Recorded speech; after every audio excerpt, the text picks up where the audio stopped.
3100వ రోజు మార్నింగ్ కాన్ఫరెన్స్‌కి మనమందరం చేరి వచ్చాం.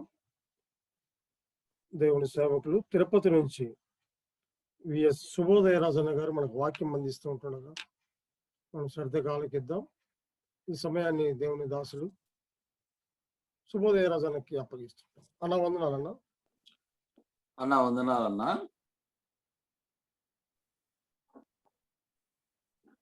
దేవుని వాక్యం మనము చదువుకుందాం. మన వరుస ధ్యానాలలో భాగంగా ఆమోసు గ్రంథం 5వ అధ్యాయం. ఆమోసు గ్రంథం 5వ అధ్యాయం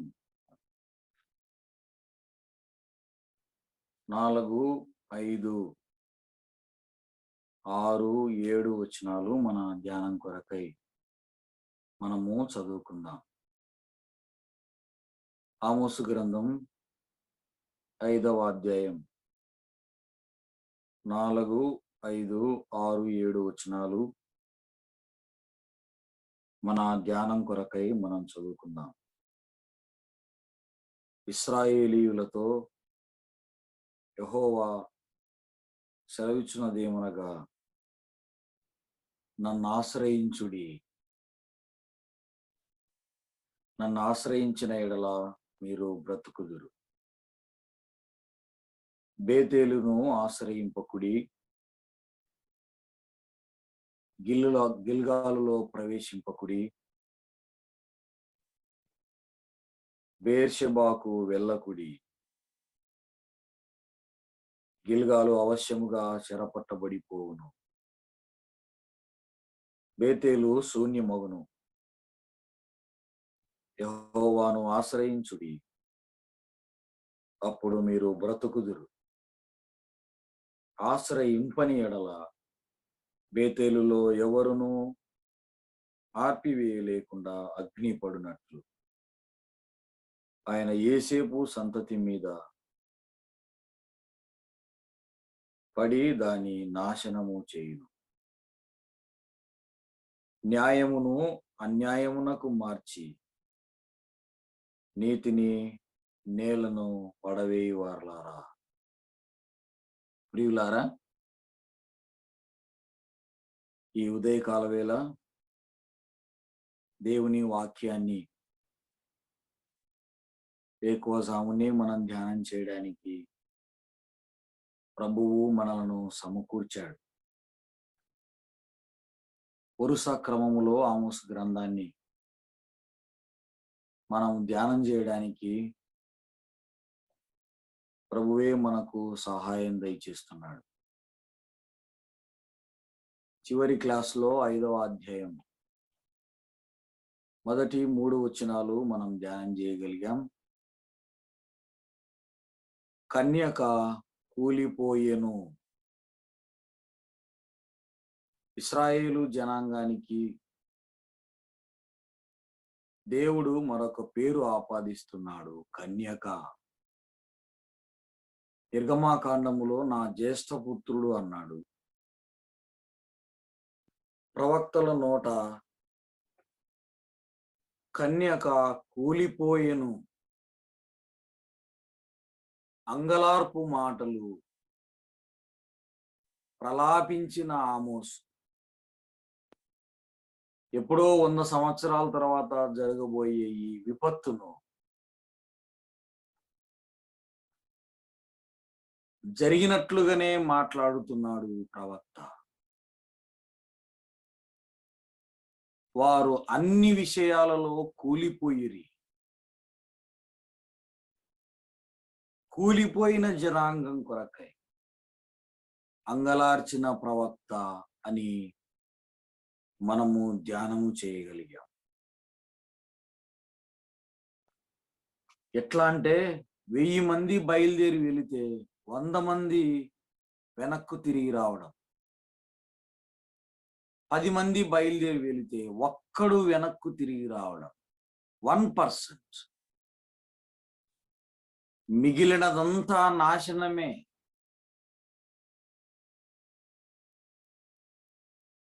పురోభివృద్ధి లేదు, అభివృద్ధి లేదు. తప్పించుకొని వచ్చేవారు 1%, మిగిలిన వారందరూ చనిపోతారు. ఇలా ఉపమాన రీతిగా ఆమోసు ఇశ్రాయేలు జనాంగాన్ని గురించి మాట్లాడాడు. నేనెత్తు అంగలార్పును వినండి.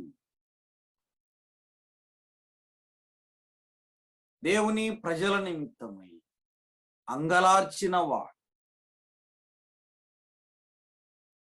కూలిపోయిన ఇశ్రాయేలీల గురించి, ఆత్మీయ పతనం, శారీరక పతనం, పతనమే, విజయం లేదు అక్కడ.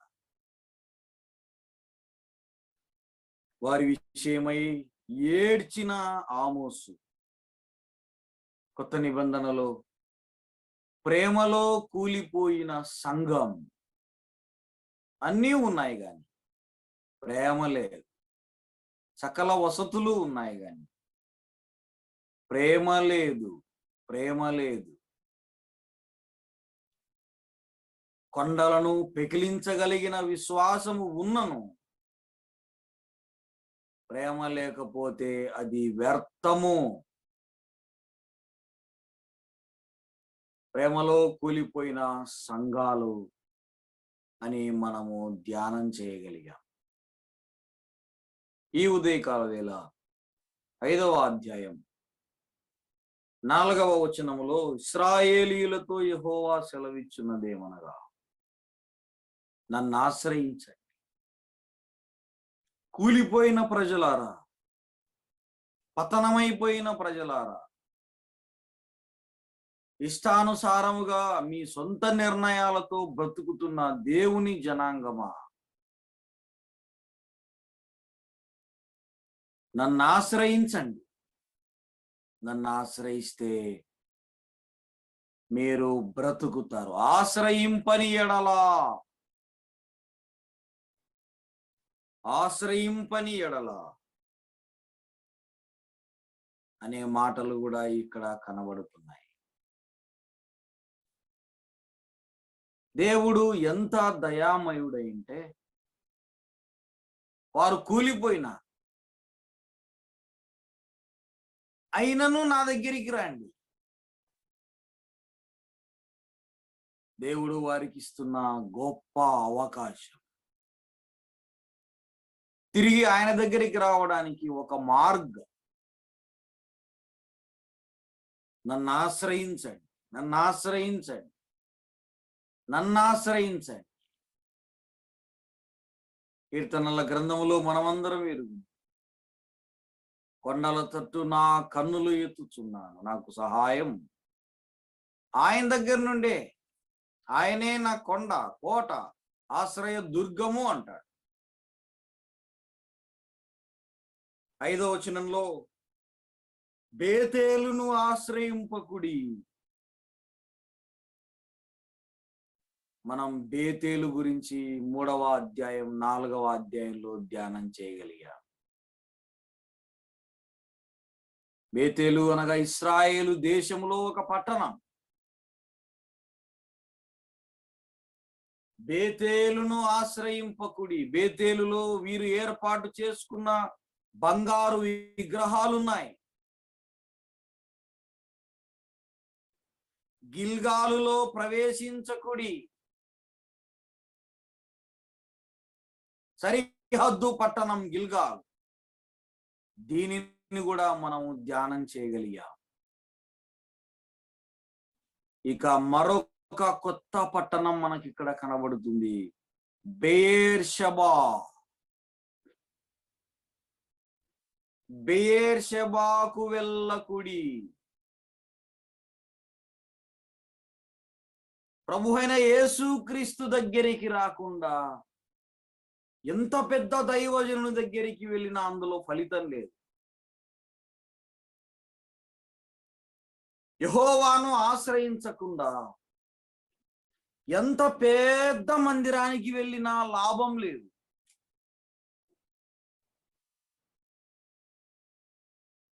బైబిల్ చదవకుండా ఈ లోక జ్ఞానానికి సంబంధించిన ఎన్ని టెక్స్ట్ బుక్కులు చదివినా అందులో లాభం లేదు.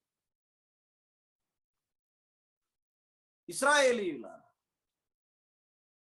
బలులు అర్పించడానికి మీరు బేతేలుకు వెళ్ళొద్దండి.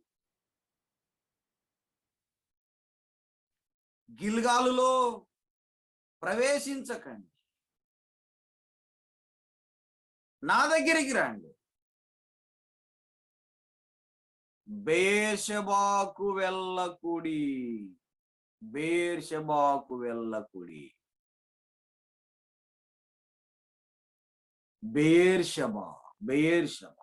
బెయేర్షెబాను ఆశ్రయించకుడి. బెయేర్షెబా యూదా దేశానికి సరిహద్దు పట్టణం.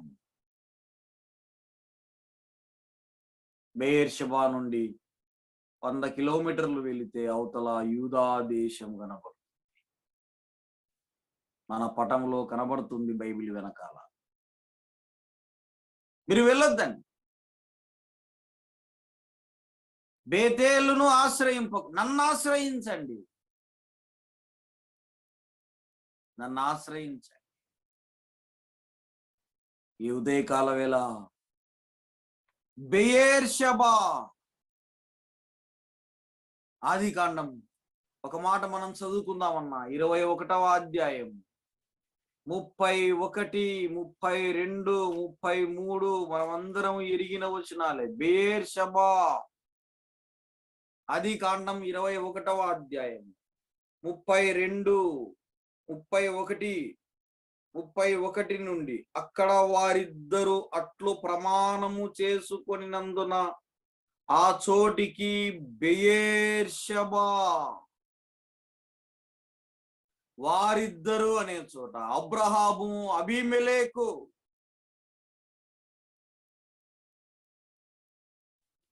ప్రమాణాలు జరిగిన స్థలం బెయేర్షెబా. అబ్రహాము సంచరించిన స్థలం బెయేర్షెబా. బెయేర్షెబాలో వారు అలాగూ ఒక నిబంధన చేసుకొనిన తరువాత అబీమెలెకు లేచి తన సేనాధిపతి అయిన ఫీకోలుతో ఫిలిస్తీయుల దేశమునకు తిరిగి వెళ్ళెను. అబ్రహాము బెయేర్షెబాలో ఒక పిచుక వృక్షము నాటి అక్కడ నిత్యదేవుడైన యెహోవా పేరట ప్రార్థన చేసెను. అబ్రహాము ప్రార్థన చేసిన స్థలం, నిబంధనలు జరిగిన స్థలం బెయేర్షెబా. ప్రమాణాలు జరిగిన స్థలం బెయేర్షెబా. అబ్రహాము కాలములో ప్రార్థనా స్థలముగా ఉన్న స్థలం బెయేర్షెబా. బెయేర్షెబా అంటే ఒకప్పుడు అబ్రహాము అనేక సంవత్సరములు జీవించిన స్థలం. విశ్వాసులకు తండ్రి, మూల పురుషుడు.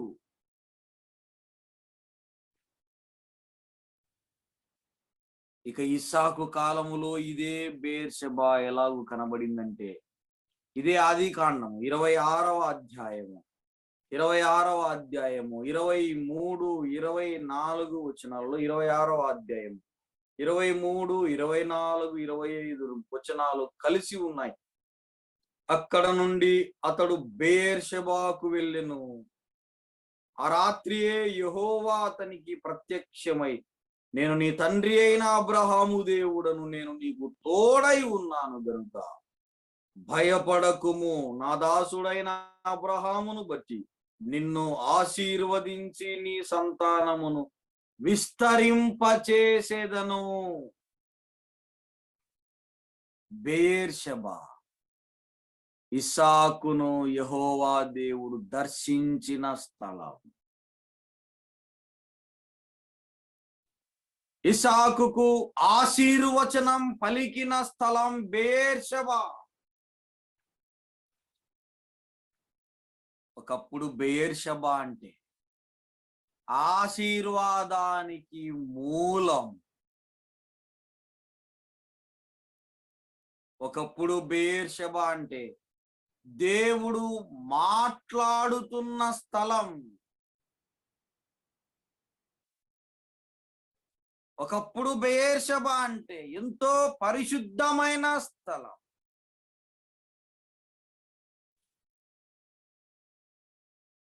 ఆమోసు కాలములో బెయేర్షెబా అంటే ఇశ్రాయేలీయుల అపవిత్రతకు, అన్యాయానికి పరాకాష్ట. ఆమోసు కాలములో బెయేర్షెబా తీవ్రమైన పాపాలు జరుగుతున్న పట్టణం. సహోదరి సహోదరుల, ఒకప్పుడు సంఘం అంటే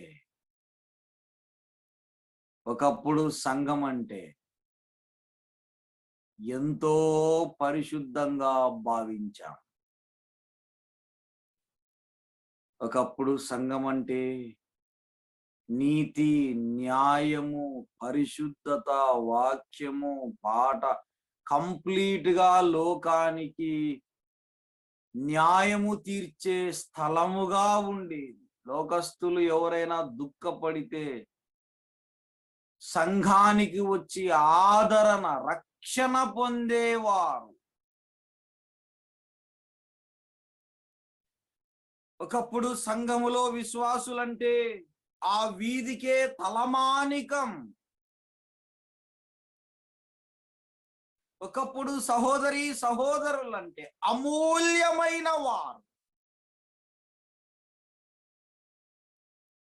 ఒకప్పుడు సంఘం అంటే సాక్షాత్తు దేవుడే మాట్లాడుతున్నట్టుగా ఉండేది.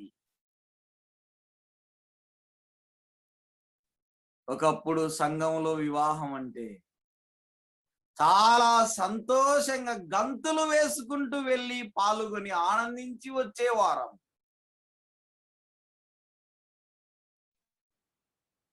ఒకప్పుడు సంఘం అంటే దేవా, పైనున్న పరలోకానికి నమూనా వంటిది సంఘం అని సంతోషించేవారు. పరలోక రాజ్యం ఎలాగుంటే అలాగుండేది సంఘం ఒకప్పుడు.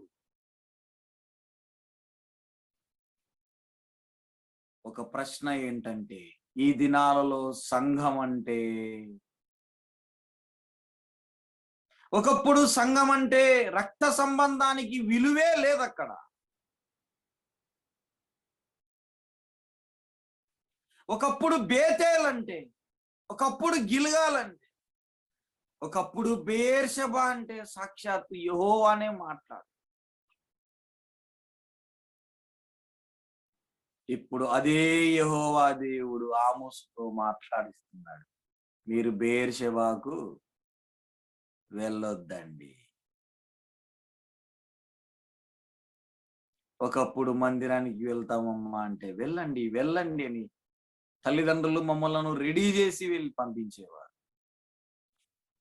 ఇప్పుడు అదే మందిరానికి వెళ్తామంటే ఏం పోయినావులేనైనా, అక్కడికి పోయే కొద్దీ మనం నేర్చుకునేది కూడా మర్చిపోతున్నాము అంటున్నారు అదే తల్లిదండ్రులు.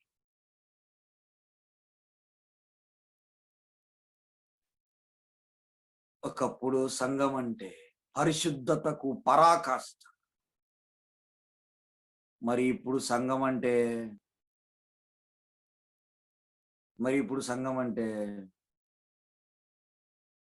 ఉదయం వివాహం జరిగింది, అక్షింతలు వేసినారు.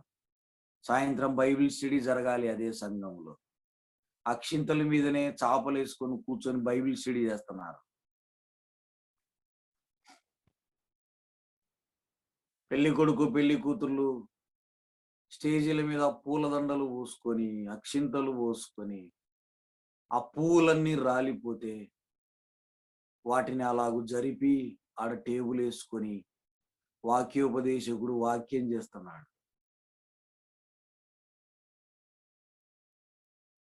పరిశుద్ధ వివాహాన్ని జరిగించిన సేవకుడే సాయంత్రానికి అదే స్థలంలో పూలన్నీ జరిపి అక్షింతల మీదనే నిలబడి మనం పరిశుద్ధులమై ఉండాలని గట్టి గట్టి కరుస్తున్నాడు.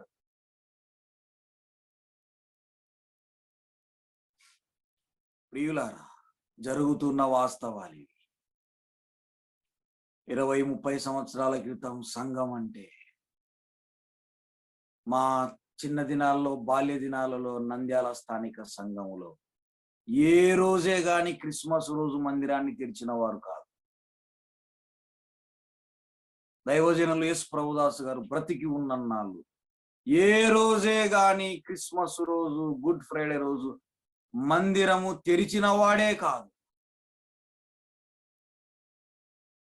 కారణం ఏంటంటే అవి లోక ఆచారాలనే ఆయన మాకు నేర్పించాడు. మరి ఈ దినాలలో ఇర్మియా గ్రంథం 17వ అధ్యాయం, ఇర్మియా గ్రంథం 17వ అధ్యాయము 5, 6, 7 వచనాలలో, ఇర్మియా గ్రంథం 17వ అధ్యాయం 5, 6, 7 యెహోవా ఇలాగు సెలవిచ్చుతున్నాడు. నరులను ఆశ్రయించి శరీరులను తనకు ఆధారముగా చేసుకొనుచు తన హృదయమును యెహోవా మీద నుండి తొలగించుకొనువాడు శాపగ్రస్తుడు. శరీరులను ఆధారం చేసుకోవడం, శరీర కార్యక్రమాలు జరిగించడం, నరులను ఆధారము చేసుకోవడం. ఇశ్రాయేలీయులు వారు నివసిస్తున్న దంత నిర్మిత నగరులను ఆధారం చేసుకున్నారు. వారు తయారు చేసుకున్న బంగారు దూడలను వారు ఆధారం చేసుకున్నారు. బెయేర్షెబాలో వారు నిలబెట్టిన ఆ బంగారు ప్రతిమలే వారికి ఆధారమయ్యాయి, వారికి ఆశ్రయమయ్యాయి. గిల్గాలులో వారు నిలబెట్టిన బంగారు ప్రతిమలే వారికి ఆధారమయ్యాయి. అయ్యో, ఒకప్పుడు ఇది దేవుడు ఉన్న స్థలము కదా అని ఏమాత్రం భయం లేకుండా ఆ స్థలాలలో బలిపీఠాలు కట్టి విగ్రహాలను నిలిపారు. ఆ విగ్రహాలకే వారు ధూప దీప నైవేద్యాలను జరిగిస్తున్నారు.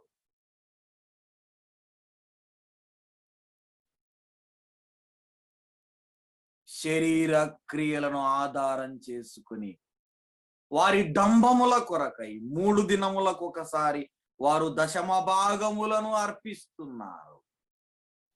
స్వేచ్ఛార్పణలు వారు ప్రకటన చేసుకుంటున్నారు. దేవుని ఆజ్ఞలను పక్కన పెట్టి సొంత నిర్ణయాలు, సొంత ఆజ్ఞలు వారు పాటిస్తూ పైకి మాత్రం మేము దేవుని ఆజ్ఞలు పాటిస్తున్నాం అని బ్రతుకుతున్నారు.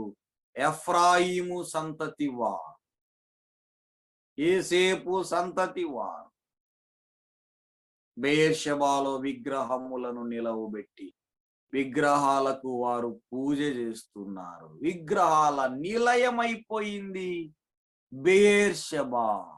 ఒకప్పుడు పిచుకల వృక్షము నాటిన అబ్రహాము, ఒకప్పుడు ఇస్సాకుతో దేవుడైన యెహోవా మాట్లాడిన స్థలం, ఇప్పుడు సొంత నిర్ణయాలకు కేంద్రం. సుఖ సౌఖ్యాలకు, వైభోగాలకు నిలయమైన బెయేర్షెబా. మీరు బెయేర్షెబాకు వెళ్ళొద్దండి, నా దగ్గరికి రండి. బేతేలును ఆశ్రయించవద్దండి, నన్ను ఆశ్రయించండి, మీరు బ్రతుకుతారు. నేను సంపూర్ణముగా గిల్గాలును, బేతేలును, బెయేర్షెబాను నాశనము చేయబోతున్నాను. ఒక్క మాటలో చెప్పాలంటే లోకాన్ని ఆశ్రయించవద్దు, లోకాన్ని ఆశ్రయించవద్దు. లోకమును, దాని నటన గతించిపోవడానికి సిద్ధముగా ఉన్నది. నన్ను ఆశ్రయించండి, నా వాక్యమును ఆశ్రయించండి, నా ధర్మశాస్త్రమును ఆశ్రయించండి, ప్రభు అయిన యేసు క్రీస్తును ఆశ్రయించండి. నీ వాక్యమే నన్ను బ్రతికించెను. బ్రతికించేది ఈ వాక్యం, చంపేది కాదు. మన లోక ఆశలు మనలను చంపివేస్తాయి. సామెతల గ్రంథం 3వ అధ్యాయము 5, 6 వచనాలలో కూడా ఒక మాట రాయబడింది. సామెతల గ్రంథం 3వ అధ్యాయము 5, 6 వచనాలు, మనమందరము ఎరిగిన వచనాలు. 5, 6 వచనాలలో, నీ స్వబుద్ధిని ఆధారము చేసుకొనక, నంబర్ 1, నరులను ఆధారము చేసుకొనక, శరీరమును ఆధారము చేసుకొనక, నీ సొంత బుద్ధులు మందిరములో పనికిరావు. 3 రోజులకు ఒకసారి దశమభాగము అర్పిస్తున్న సొంత బుద్ధులను దేవుడు అసహించుకుంటున్నాడు. లేవి గోత్రానికి సంబంధించిన వారు కాక మిగిలిన వారు దీపాలు వెలిగించడం దేవునికి అసహ్యించుకుంటున్నారు. దావీదు సంతానములో ఉన్నవాడు ఏలకుండా, ఎవడు బలవంతుడైతే వాడు రాజు కావడం దేవుని దృష్టికి అసహ్యం.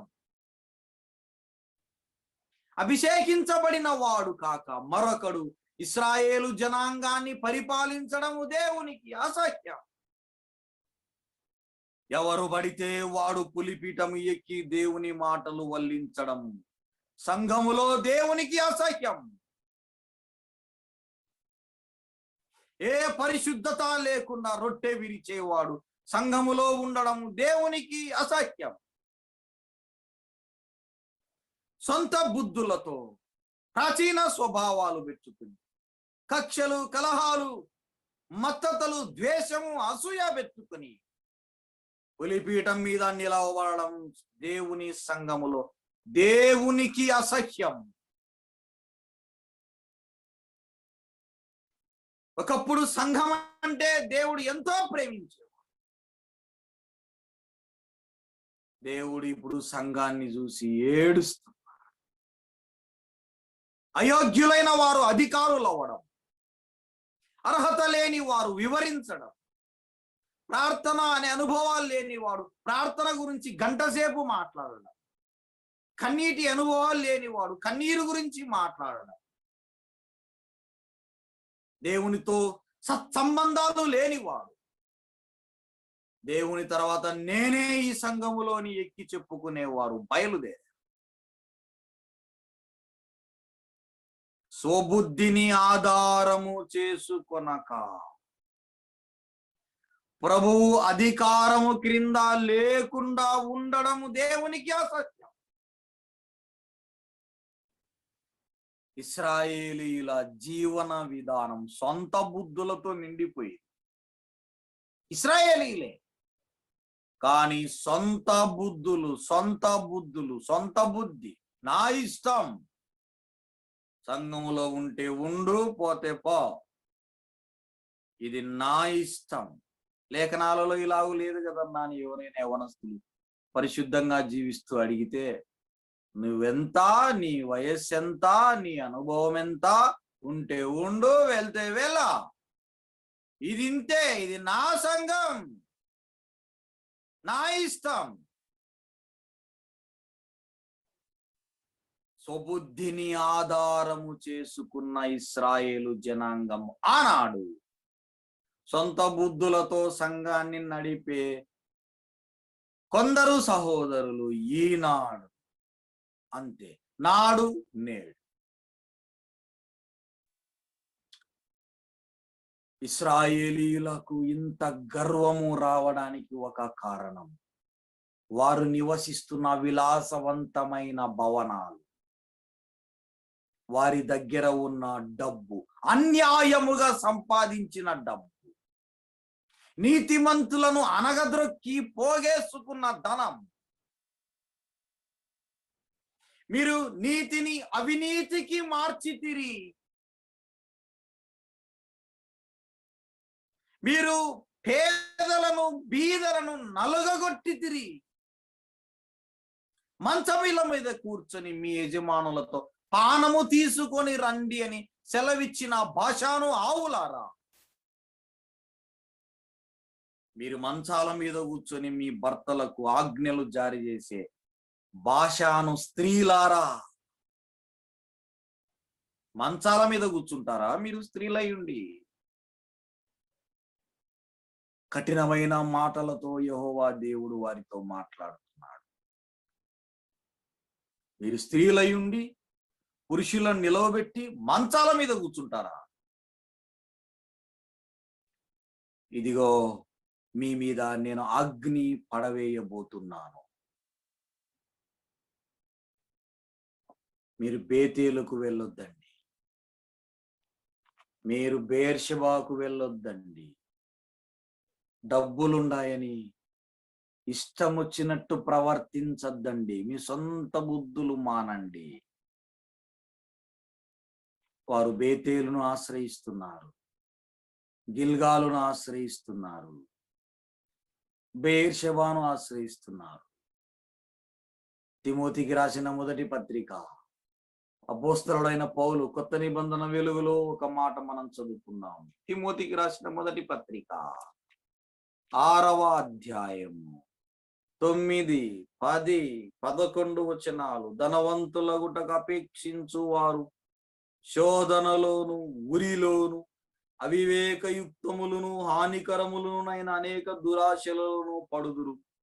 అట్టివి మనుష్యులను నష్టములోను నాశనములోను ముంచివేయును. ఎందుకనగా ధనాపేక్ష సమస్తమైన కీడులకు మూలం.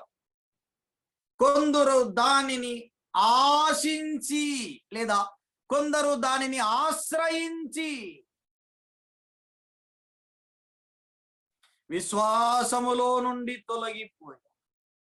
ఇశ్రాయేలీయులు, బెయేర్షెబాలో ఉన్న ఇశ్రాయేలీయులు ధన వ్యామోహముతో యెహోవా ఆజ్ఞలు పక్కన పెట్టారు. మాకేం దశమ భాగాలు ఇస్తున్నాం, మాకేం బలులు అర్పిస్తున్నాం, మాకేం మందిరానికి రెగ్యులర్ గా పోతున్నాం, మాకేం పైకి బానే కనబడుతున్నా. ఆమోస్ అంటున్నాడు, మీరు కూలిపోయారు, ఆజ్ఞలలో కూలిపోయారు, ప్రేమలో కూలిపోయారు, పరిశుద్ధతలో మీరు కూలిపోయారు. అన్న, ఈనాడు సంఘాలలో పైకి కనబడుతున్నంత ఆత్మీయంగా వారి ఆత్మీయత లేదన్నా. పైకి బానే ఉన్నారు, మాకేం ₹1,00,000 జీతం వస్తే 10,000 ఇస్తున్నాం సంఘానికి, మాకేం ప్రతి బైబిల్ స్టడీకి వస్తున్నాం, మాకేం భవనాలు, మా భవనాలలో మేమున్నాం, విలాసవంతమైన భవనం, మాకేం. ఎన్ని ఉన్నా ప్రేమ లేకపోతే, పరిశుద్ధత లేకపోతే నీవు కూలిపోయినట్లే. కొత్త నిబంధన విశ్వాసులు ఎక్కువగా ధనాన్ని ఆశ్రయిస్తున్నట్టుగా కనబడుతున్నారు. ధనం ఏం మాట్లాడిన లాస్ట్ కు డబ్బు దగ్గరికి వస్తారు. ఏమన్నా మాట్లాడు. ఈ మధ్య ఒక సహోదరుడు మాట్లాడుతున్నాడు, అన్ని బాగా చక్కగా లేఖనాలు అన్ని బాగా ఎరిగినవాడు. అటు తిరిగి లాస్ట్ కు డబ్బు ఉండాలి కదా బ్రదర్, దేనికైనా డబ్బు ఉంటేనే బ్రదర్ అది ఏమైనా చేయగలం. అటు తిరిగి లాస్ట్ కు డబ్బు దగ్గరకు వస్తున్నాడు. ఎంత డైవర్ట్ చేద్దామని ప్రయత్నం చేసినా చుట్టూ తిరిగి మళ్ళీ డబ్బు దగ్గరికి వస్తున్నాడు. ఇంకా ఎక్కువ మాట్లాడితే నేను కూడా మోటివేట్ అయిపోతానేమోనని ఒక భయం కలిగి ధనాన్ని ఆశ్రయించక.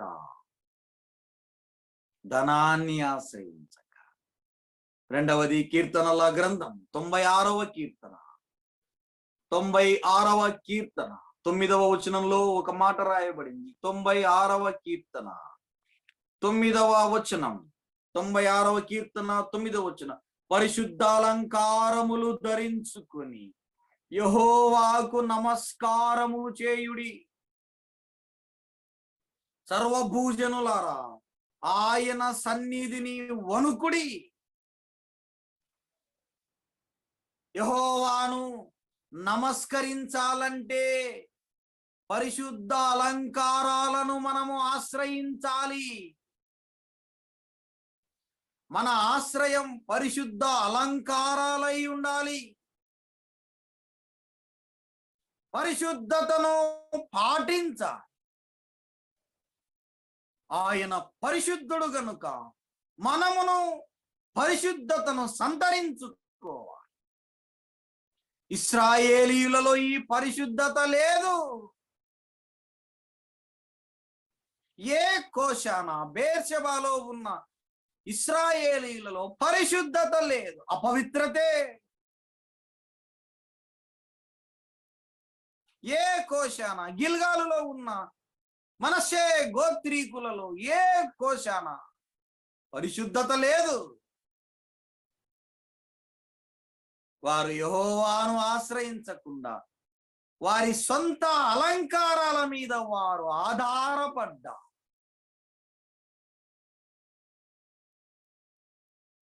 అలంకరించుకొని భూసంబంధమైన అలంకరణతో యెహోవాను సంధిస్తున్నారు. భూసంబంధమైన అలంకారాలే వారికి ఆధారమయ్యాయి. బేర్షెబాలో ఉన్న ఆ అలంకరించిన బంగారు విగ్రహాలే వారికి దేవుడయ్యాయి. అలంకరణ అలంకరణ అలంకరణ.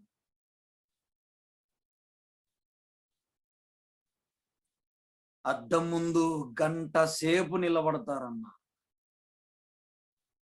మోకాళ్ళ మీద 5 నిమిషాలు కూడా ఉండడానికి. ఎంత ఘోరమైన పరిస్థితిలో ఉన్నారంటే సహోదరు,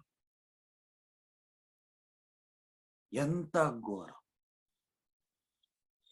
ఒక సహోదరుడు గంట సేపు వాక్యం చెప్పాడన్న, ప్రార్థన ప్రార్థన ప్రార్థన ప్రార్థన ప్రార్థన అని బల్లలు గుద్ది చెప్పినాడు.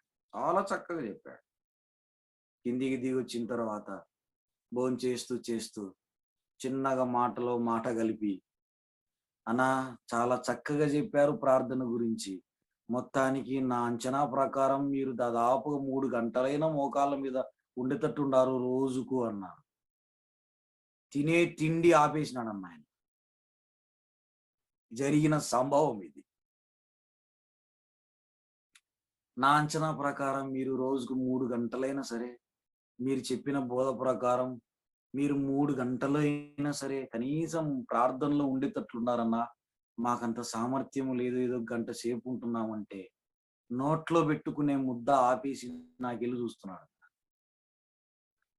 ఇక ఆయన దగ్గర నుంచి నోట్లో నుంచి ఏమొస్తుందో నేను ఆగలేదు, ఎందుకంటే నాకు అర్థమైపోయినాయి పీస్ ఫీలింగ్స్. క్రియలు లేని బోధలు, అలంకారాలు లేని నమస్కారాలు ఎవరికి కావాలన్నా? ఎవరికి కావాలి ఆ బోధలు? ఎవరికి కావాలి నీ అలంకారం? అలంకారప్రాయంగా నువ్వు చెప్పిన ఈ గంట సేపు ప్రసంగం ఎక్కడ ఫలిస్తుంది? పరిశుద్ధ అలంకారము ధరించుకో, క్రియా సంబంధమైన అలంకారాలు ధరించుకో, అనుభవముతో కూడిన జ్ఞానముతో బోధించు. అనుభవాలు లేని జీవితం ఎవరికి పనికిరా, ఎవరికి పనికిరా, వేస్ట్. ఇశ్రాయేలీయులలో వారి సొంత అలంకారమే. ఇల్లు రెడీ చేసుకున్నారు, వాళ్ళు రెడీ అయినారు. ఈరోజు చూస్తే బంగారు దుడ దగ్గరికి పోయి ధూపం వేస్తున్నారు. ఎవరు చూడాలని నీ అలంకారాలు? ఎవరికి కావాలి నీ అలంకారాలు? ఆయన పైవేషమును లక్ష్య పెట్టడు. ఆయన హృదయమును పరిశోధన చేయవా, హృదయ అంతరంగాలు ఎరిగినవాడా. My dear brothers and sisters, పరిశుద్ధ అలంకారాలు ధరించుకుని ఆయనకు నమస్కారం. పరిశుద్ధతను నీ జీవితంలో నీవు పాటిస్తే నీవు పరిశుద్ధ అలంకారాలు ధరించిన దానివే. నీ జీవితములో పాపము లేకుండా నీవు జీవించగలిగితే, ఆచారాలు లేకుండా నీవు జీవించగలిగితే నీవు పరిశుద్ధ అలంకారాలు ధరించుకున్నట్లే. సాధువైన సొగసును, మధురమైన మనసును, సాధువైన సొగసును, మధురమైన మనసును, మృదుల భాషిత ఆదరములను, మృదుల భాషిత ఆదరములను సదయుడే దాచావా. వధువు సంగమా వరుని రాకకై ఎదురు చూచుచున్నావా, నిదురపోవుచున్నావా, ఎదురు చూచుచున్నావా, నిదురపోవుచున్నావా, వధువు సంగమా. సంఘములో కావాల్సింది పరిశుద్ధత అన్న. నమస్కారము చేయడానికి, ఆరాధన చేయడానికి కావాల్సింది శరీర సంబంధమైన అలంకారాలు కాదు. శరీర సంబంధమైన అలంకారాలను ఆధారము చేసుకున్న ఇశ్రాయేలీయుల గతి చెరలోనికి వెళ్ళిపోయారు. మన ప్రభు అయిన యేసుక్రీస్తు భూలోకములో జీవించినంత కాలం ఏనాడే గాని ఏ నరుణ్ణి ఆధారం చేసుకున్నవాడు కాదు. ఏనాడే గాని తన సొంత తెలివితేటలు ప్రదర్శించిన వాడు కాదు. తండ్రి యొద్ద ఏమి చూచి తిన్నో, తండ్రి నాకేమి సెలవిచ్చాడు, అవే నేను నెరవేర్చడానికి వచ్చానని సెలవిచ్చాడు. నాకు అవే, తండ్రి నాకు ఏ పని అప్పగించాడో ఆ పనిని తుదముట్టించడానికి నేను వచ్చాను. ఇందులో నా ప్రమేయమేమీ లేదు. అంతా తండ్రి చిత్తమే, అంతా తండ్రి చిత్తమే. బెయేర్షెబాలో ఇశ్రాయేలీయుల చిత్తం నెరవేర్చుకుంటున్నారు. గిల్గాలులో మనష్షే గోత్రికులు, ఎఫ్రాయిమీ గోత్రికులు వారి ఇష్టం వచ్చినట్లు పూజా నిర్వహణ చేస్తున్నారు. వారి ఇష్టం వచ్చినట్లు స్వేచ్ఛార్పణలు అప్పగిస్తున్నారు. ఇందులో దేవుని చిత్తానికి ఏమాత్రం ప్రమేయం లేకుండా సొంత చిత్తాన్ని నెరవేర్చుకుంటున్న బెయేర్షెబాకు మీరు వెళ్ళవద్దండి. మీ సొంత చిత్తాన్ని జరిగించడానికి బేతేలుకు మీరు వెళ్ళొద్దండి. నా దగ్గరకు రండి, నన్నాశ్రయించండి. ప్రయాసపడి భారం మోసుకొనుచున్న సమస్తమైన జనులారా, నా యొద్దకు రండి. మీకు విశ్రాంతి, మీకు రక్షణ, మీకు నెమ్మది. రాజైన ఆశ యెహోవాను ఆశ్రయించుట ద్వారా దేశములో నెమ్మది, నెమ్మది, నెమ్మది. నీ వాక్యమే నన్ను బ్రతికించను, బాధలలో నాకు నెమ్మదినిచ్చెను. నెమ్మది, నెమ్మది. యవనస్తులారా, నెమ్మది లేదా?